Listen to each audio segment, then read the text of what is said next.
నుండి మన మంత్రివర్గంలోకి రేవంత్ రెడ్డి సైన్యంలోనికి మన ప్రియతమ నాయకులు మరి కాకా వారసుడు వివేక్ వెంకట స్వామి గారికి తీసుకోవడం మన చెన్నూరు గడ్డ మన అందరి మరి ఆశా ఇందారం అట్ట మీదికి అడుగుపెట్టే శుభ సందర్భంగా వారికి స్వాగత కాంగ్రెస్ పార్టీ తరఫున వారికి మరి మా అమ్మ అక్కలు చెల్లెలు ఇక్కడికి వచ్చేసిన ప్రతి ఒక్కరికి పేరు పేరున కృతజ్ఞతాభివందనాలు తెలియజేస్తున్నాను.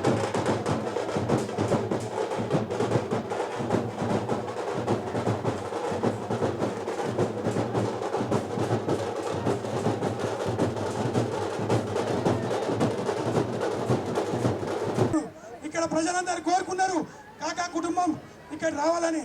కావున మొదటిసారి మంది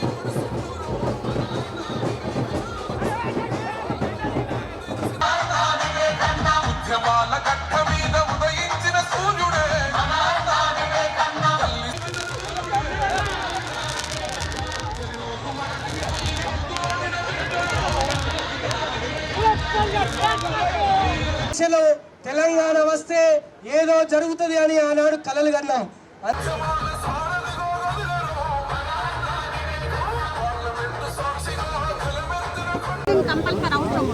మొట్టమొదటిసారిగా వివేక్ మంత్రిగా చెన్నూరు నియోజకవర్గానికి వచ్చారు. భారీ ఏర్పాట్లతో అయితే ఇటు భారీ జనసంద్రతల మధ్య అయితే ఉన్నారు. ప్రస్తుతం మనం మంత్రి వివేక్ గారితో ఉన్నాం. సార్, మొదటిసారిగా చెన్నూరుకి వచ్చారు, ఏ విధంగా ఫీల్ అవుతున్నారు? భారీ జనసంద్రతల మధ్య ఉన్నారు, మీరు మంత్రిగా అయిన తర్వాత మొదటిసారిగా వస్తున్నారు, ఏ విధంగా ఫీల్ అవుతున్నారు? అంటే ప్రజలు ఏదైతే ఆశలు పెట్టుకొని కాంగ్రెస్ ప్రభుత్వాన్ని గెలిపించిందో ఆ ఆశలన్నీ కూడా పూర్తి చేసే అవసరం ఉన్నది.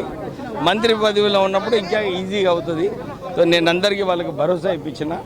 ఇందిరమ్మ 10 సంవత్సరాలు డబుల్ బెడ్రూమ్ ఇల్లని టీఆర్ఎస్ పార్టీ మోసం చేసింది. దానికి అందరికీ కూడా డబుల్ బెడ్రూమ్ ఇల్లు ఇప్పిస్తానని చెప్పి భరోసా చేసిన. అన్ని రంగాలలో రాష్ట్ర ప్రభుత్వము ప్రజాపాలన చేసి బీద ప్రజలకు ఆదుకోనికి నిర్ణయం తీసుకున్నారు. దాని ప్రకారంగానే ప్రజలకు న్యాయం చేస్తారు. సార్, కార్మిక శాఖ మంత్రి అయినారు, మీరు కార్మిక శాఖ మంత్రి. రానున్న రోజుల్లో ఉపాధి అవకాశాలు ఈ జిల్లాలో ఏ విధంగా ఉంటే, ముందే ఇది వెనుకబడ్డ జిల్లా, దీనికి సంబంధించి ఏ విధంగా అయినా విద్యార్థులకు ఉన్న ఏ విధంగా ఉపాధి అవకాశాలు కలుగుతాయి? నేను వచ్చిన తర్వాతనే ఈ కాంట్రాక్ట్స్ వర్కర్స్లో కూడా 80% వరకు కూడా లోకల్ వాళ్ళకి తీసుకోవాలని చెప్పి జియో పాస్ చెప్పించి, ఇప్పుడు స్కిల్ డెవలప్మెంట్ సెంటర్లో దాంట్లో కూడా చాలామంది అక్కడ నేర్చుకొని అక్కడ ఉద్యోగాలు కల్పిస్తారు.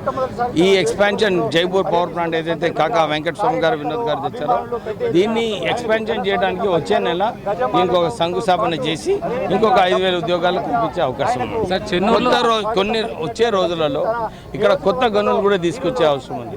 సో రాష్ట్ర ప్రభుత్వంతో మాట్లాడి ఆక్షన్లో రూట్లో పోయినప్పుడు కొత్త గనులు వచ్చి కొత్త ఉద్యోగాలు వస్తాయని చెప్పి ప్రయత్నం చేస్తారు. సరే, ఏదేమైనా కూడా మంత్రి రానున్న రోజుల్లో అయితే ఉమ్మడి ఆదిలాబాద్ జిల్లానైతే అభివృద్ధి పరంలో ఇటు ఉపాధి విద్యార్థులకు యువతకు ఉపాధి రంగంలో అన్ని ఏర్పాట్లు చేస్తాం. రానున్న రోజుల్లో కొత్త గనులు కూడా ఉమ్మడి ఆదిలాబాద్ జిల్లాకైతే తెప్పిస్తాం. కేసీఆర్ పాలనలో లేని అభివృద్ధి ఇప్పుడు ఉన్న ఇందిరమ్మ రాజ్యంలో అభివృద్ధి చేస్తామని అయితే ఇటు మంత్రి వివేక్ అంటున్నారు. కెమెరా పర్సన్ రాముతో చంద్రశేఖర్, ప్రైమ్9 న్యూస్, చెన్నూరు నుంచి.